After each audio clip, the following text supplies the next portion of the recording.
바울이 보낸 서신들 가운데 대부분의 서신들은 그 이름이 교회의 이름으로 되어져 있죠. 뭐 이를테면 뭐 로마서 그리고 뭐 고린도전서 뭐 이런 것들은 다 그 교회의 지명을 딴 서신이죠. 그런데 이 바울이 보낸 서신들 가운데 디모데서 그리고 디도서, 빌레몬서 이 세 권만 그 편지를 받는 사람의 이름으로 되어 있는 서신이에요. 뭐 베드로서나 유다서 뭐 이런 것도 있지만 이거는 편지를 쓴 사람의 이름이죠. 근데 이 바울이 보낸 편지들 가운데 중에서는 이름으로 된 서신은 이 딱 세 권뿐입니다. 이 디모데전서는요, 그리고 이제 에베소에 목회할 상황이 되어 있는 이 디모데에게 바울이 보내는 편지였습니다. 하지만 목회를 이렇게 해야 된다, 저렇게 해야 한다라는 그런 편지, 권면의 편지를 보내는 것이지만 이 말은 또 다르게 말하자면 교회는 이래야 한다, 저래야 한다라는 이야기를 우리에게 전하는 말씀이기도 하죠. 또 더불어서 성도는 이래야 된다, 저래야 한다라는 그런 명령의 메시지이기도 합니다. 그런 점에서 이 디모데전서는 교회에게 전하는 말이면서 또한 교회에 속한 성도들에게 전하는 메시지이기도 한 것이죠. 그래서 이 디모데전서를 통해 우리에게 주시는 말씀이 무엇인지 우리가 한동안 함께 살펴보도록 하겠습니다. 최근에 심심한 사과 때문에 논란이 되었던 적 있죠. 모르시나요? 어떤 정확하게 저도 모르겠지만 어느 기업에서 무슨 실수가 있고 문제가 있었어 가지고 이제 공고문을 게재를 했어요. 이런 잘못들을 우리가 했습니다. 그러면서 맨 끝에 심심한 사과의 말씀을 드립니다. 그랬더니 그것이 온라인에 게재되니까 사람들이 댓글을 뭐라고 달았냐면 몇몇 사람들이 심심하다고? 나는 하나도 안 심심해. 이런 얘기들을 이렇게 댓글을 달았던 적이 있어요. 그러니까 이 말의 뜻은 사실 심심한 사과, 이것은 심할 심에 깊은 심자를 써서 내가 심하게 깊은 사과의 말씀을 전한다, 이런 의미죠. 그런데 요즘 세대는 한자를 대할 일이 많지 않다 보니까 이 말을 따분하고 지루하다라는 의미의 그 심심하다라는 말로 오해를 해서 그것이 요즘 세대의 문해력에 대해서 뉴스에까지 오르내리기도 했습니다. 배워본 적이 없거나 잘못 알고 있는 것, 그리고 자기가 아는 게 전부라고 생각해서 자기가 옳다고 여기는 그런 일들에 대한 대표적인 케이스라고 말할 수 있을 것 같아요. 저는요, 어릴 때 성경을 읽을 때도 이런 경험이 있었어요.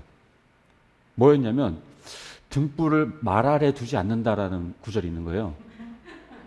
그래서 달리는 말 밑에다가 등불을 왜 두지? 이런 생각을 했었어요.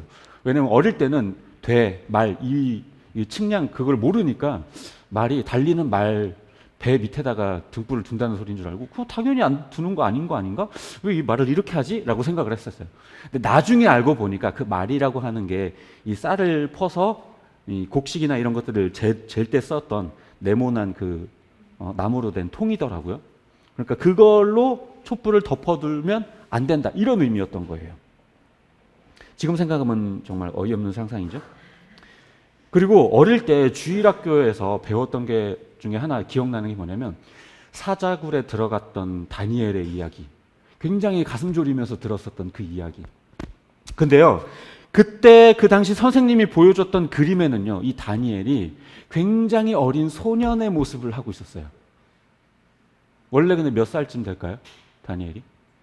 그 사자굴에 들어갔던 다니엘의 나이. 네? 자, 20대, 30대, 30대 한 분, 40대 한 분, 50대 한 분, 60대, 70대, 80대, 계속 왔나요? 90대? 100대? 10대? 10세 이한? 네? 몇 살이었을까요? 다니엘이 사자굴에 들어갈 때 나이가 최소 80살. 최소 80살이에요. 이거 봐요. 다 저처럼 잘못 배운 분들이 이렇게 있다니까? 왜? 어릴 때 주일학교 선생님들이 이 다니엘을 굉장히 귀엽게 그려놨거든. 그래가지고 사자굴에 들어간 다니엘이 저는 소년인 줄 알았어요. 근데 나중에 알고 보니까 80세 노인이었던 거예요. 제가 그 사실을 알고 나서 굉장히 충격을 받았어요. 그러니까 주일학교 선생님들이 확인이 되지 않은 그런 교보제를 활용하다 보니까 이런 실수들이 있었던 거죠. 이게 잘못된 교육이 되었던 거예요. 그래도 이런 오해들은 꽤나 귀여운 편이에요. 이단에 빠지는 사람들을 보면요, 정말 안타까워요.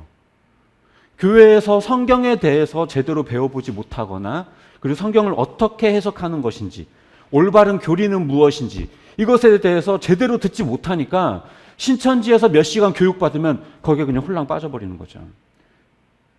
그리고 틀린 교리를 잘못 배웠거나 교회가 가르쳤어도 평소에 거기에 대해 별로 관심이 없었으면 그냥 이 돈에 그냥 쉽게 넘어가 버리는 거예요. 신천지가 가르치는 그런 비유풀이 굉장히 매혹적이고요. 그럴싸하거든요. 제대로 배워보지 않고 그냥 들어보면. 그러니까 교회에서 그런 교리에 대해서, 올바른 교리에 대해서, 그리고 바르게 성경을 해석하는 방법이 무엇인가에 대해서 제대로 배워보지 못하니까 그렇게 쉽게 빠져버리는 거예요. 결과적으로 이런 잘못된 가르침, 이런 것들이 우리들의 신앙을 굉장히 망가뜨리는 경우가 상당하다라는 거죠. 그런데 에베소 교회에도 이런 유사한 문제들이 있었던 것 같아요. 바울은 오늘 함께 읽은 본문에서 디모데에게 성도들이 다른 교훈들을 가르치지 못하도록 명령해라 이렇게 얘기를 하고 있죠. 교회 안에 어떤 교사들 혹은 목회자들이 잘못된 교리들을 전하고 있었다라는 거예요. 때로는 신화와 족보 그리고 율법과 같은 것들을 가르치는데 그것에 대한 올바른 교훈을 가르치는 게 아니라 삐뚤게 잘못 가르치고 있었다라는 것이죠. 바울도 말하기를 이 율법은 원래 선한 것이기 때문에 적법하게만 쓰면 좋다 이렇게 얘기를 해요. 그것을 가르치지 말라는 말이 아니라는 거죠. 율법은 가르쳐야 되겠지만 다만 이 율법은 죄를 깨닫게 하고 그렇기 때문에 우리에게 하나님의 은혜가 필요하다라는 것으로 우리에게 그렇게 적법하게 사용한다면 율법을 가르치는 것은 굉장히 우리에게 선한 일입니다. 그런데 이 율법을 단지 그냥 문자적으로 가르쳐서 우리가 이것들을 지켜야 한다, 이것들을 행해야 한다라는 식으로 가르치게 된다면 이것은 잘못되어지는 교훈이 되겠죠. 주를 믿는 자들에게 더 이상 율법은요 장애물이 될 수가 없고 그것을 문자적으로 지키는 건 우리들의 신앙에 도움이 되지 않기 때문에 그래요.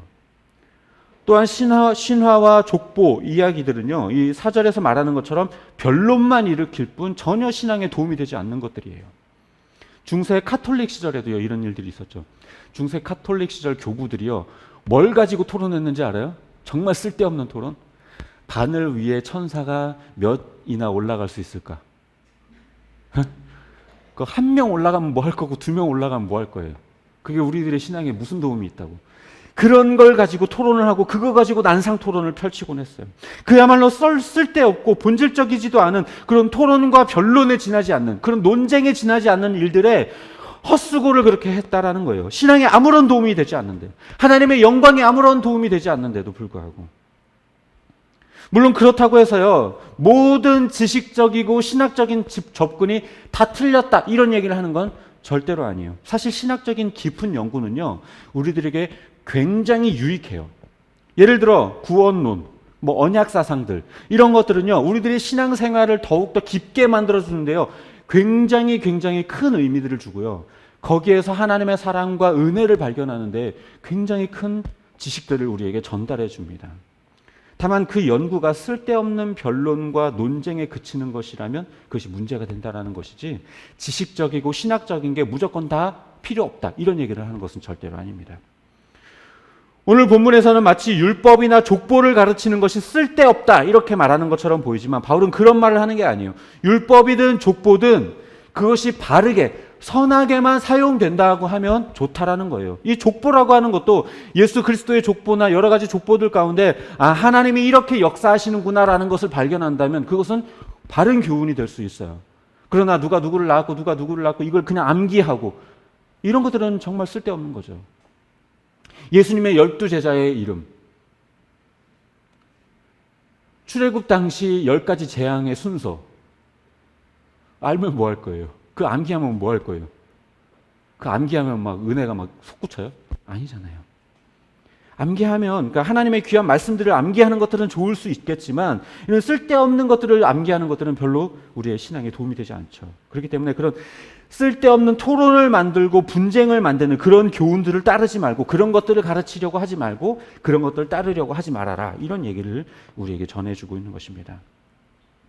진짜 중요한 정말 우리에게 올바른 교훈은요 먼저 믿음 안에 세우신 하나님의 경륜을 이루는 것이어야 해요. 즉 믿음을 통해 이루시는 하나님의 그 구원 사역이 그 교훈을 통해 드러나야 한다라는 거예요. 진정한 바른 교훈은 사람들을 구원하는 능력이 나타난다라는 것입니다. 그리고 또 바울은요, 이 깨끗한 마음과 선한 양심과 거짓 없는 믿음에서 우러나오는 사랑을 불러일으킬 목적이 있어야 된다라고 이야기하고 있어요. 다시 말해 이 올바른 교훈은 결과적으로 쓸데없는 토론이 아니라 사랑을 불러일으키는 것이라고 이야기하고 있는 겁니다. 또 바울은 교훈은요, 11절에서 말하는 것처럼 복된 하나님의 영광스러운 복음에 합당한 것이어야 해요. 복음은 구원을 이루어내고 하나님께 영광스러운 것입니다. 고로 이 바른 교훈이라고 하는 것은 그 복음의 범위를 벗어나지 않고 하나님의 영광을 가리지 않는 것이라고 말하는 것이죠. 결과적으로 정리를 해보면 이 바른 교훈이라고 하는 것은 율법이든 족보든 그 내용이 중요한 것이 아니라 그 교훈이 결과적으로 복음에 합당하고 논쟁이 아닌 사랑과 믿음을 불러일으키고 구원을 만들어내는, 구원을 일으키는 것이어야 한다라고 오늘 바울은 이야기하고 있는 것입니다. 말씀을 정리하도록 하겠습니다. 교회는 잘못된 교훈, 쓸데없는 교훈을 주의해야 해요. 성경적이고 복음적인 교훈에 집중할 필요가 있습니다. 올바른 성경 해석과 올바른 교리, 그것을 가르치고 또 배워야 하고 거기에 관심을 둬야 해요. 이로 인해서 구원의 역사가 나타나고 사랑이 넘쳐나고 그 하나님의 영광이 드러나기 때문에 그렇습니다. 쓸데없는 변론과 토론을 만들어내는 그런 교훈에 빠지지 말라는 말은 단지 지식적인 것들을 거부해라라는 말이 아니라 오히려 우리가 하나님의 말씀을 바르게 깨닫기 위해서 지성과 감성과 의지와 그 모든 것들을 다 활용할 필요가 있는 거예요. 너무 지식적인 것들에 빠지면 앞서 말한 그 중세 카톨릭이나 지금 이 에베소 교회처럼 쓸데없는 것에 매달려 버릴 수 있어요. 하지만 그렇다고 해서 지식적인 것들을 거부하고 감정적인 신앙으로 바뀌게 된다면요, 감정적인 그 어떤 느낌만 전달되면 그것이 옳은지 그른지 판단하지 않고 그냥 무비판적으로 받아들일 수 있게 되죠.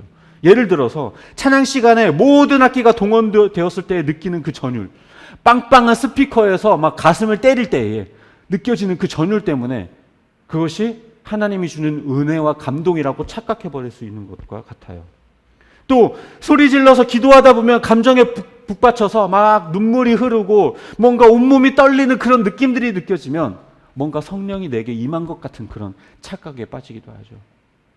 우리가 느끼는 그 감정과 성령의 임재라고 하는 것은요, 엄청나게 그 결이 달라요. 그런데 우리가 그렇게 감정에 빠지게 되면 그것을 성령의 충만함이라고 우리가 착각해버릴 수가 있는 거죠. 그렇기 때문에 진짜 올바른 교훈이라고 하는 것은요, 이 지식과 감정, 이 모든 것에 충족되어지는 거예요. 그냥 어느 일부분에 감정적인 것에 치우치지도, 그렇다고 이성적인 것에 치우치지도 않고 이 모든 것이 균형을 이루는 것, 그것이 바른 교훈이라고 말할 수 있는 것입니다. 또 무엇보다 이 바른 교훈은요, 오로지 말씀으로부터만 나와요. 성경으로부터만 나옵니다. 다른 곳에서는요, 절대로 바른 교훈을 찾을 수가 없어요. 우리가 말씀에 더 집중하고 말씀을 중요시해야 하는 이유가 그래요. 말씀은 거울과도 같아서요, 우리 스스로의 그 모습 속에 삐뚤어진 그 우리들의 모습들을 발견하게 되고 죄인된 우리들의 모습을 발견할 수 있게 만들어줘요. 말씀만이 우리 발의 등이고 우리 길에 빛이 되는 거예요. 말씀을 떠나서는 우리들의 인생은 그 길을 절대로 찾을 수가 없습니다. 말씀을 가까이 해야 내가 나아가야 할 방향을 찾을 수 있는 거죠. 그리고 오늘 본문 가운데에서 바울이 바른 교훈에 집중해라, 바른 교훈을 가르쳐라, 쓸데없는 교훈에 집중하지 말라, 이 말은 한마디로 말하자면 하나님의 말씀인 이 성경 말씀에 집중하고 오직 그 말씀만을 가르치고 그 말씀만을 배우려 하고 그 말씀에 집중하고 그 말씀을 붙들으라고 분명하게 이야기하고 있는 것입니다.